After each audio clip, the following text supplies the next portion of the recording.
আপনারা দেখতে পাচ্ছেন বৈভব সূর্যবংশীর হাতে জেতা ট্রফি তুলে দিচ্ছে আমাদের ক্যাপ্টেন শ্রেয়াস আয়ার। এইভাবে কোনো প্লেয়ারকে যদি উৎসাহ করা হয়, সে 100% ভালো পারফর্ম করবে। তার রেজাল্ট আমরা জিম্বাবুয়ে সফরে দেখেছি। বৈভব সূর্যবংশী খুব সুন্দর পারফর্ম করেছে এবং যতগুলো ইয়াং প্লেয়ার টিমে ছিল সবাই মোটামুটি ভালো পারফর্ম করেছে। এটাই হচ্ছে কোচ এবং ক্যাপ্টেন মিলিতভাবে যদি কোনো প্লেয়ারকে মেন্টালি ফিজিক্যালি সাপোর্ট করে এবং উৎসাহ দেয়, সে প্লেয়ারটা অবশ্যই ভালো ফল করবে। আর আপনারা দেখে নিন গৌতম গম্ভীর কিভাবে একটা প্লেয়ারের সাথে বসে আছে। তার নামটা গম্ভীর এবং তার অ্যাটিটিউডটাও কেমন গম্ভীর।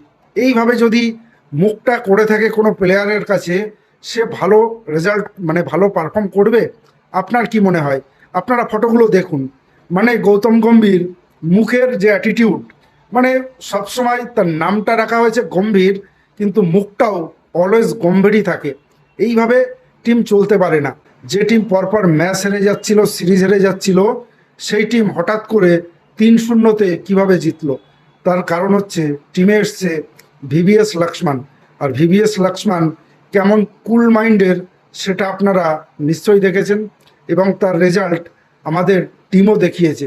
তো এইভাবে যদি কোনো ক্যাপ্টেন এবং কোচ যদি টিমের সাথে মিলিতভাবে প্লেয়ারদেরকে উৎসাহ করে এবং সব সময় যদি হাসি মুখে প্লেয়ারদের সাথে কথা বলে, প্লেয়াররা অবশ্যই উৎসাহ পাবে এবং ভালো ফল করবে।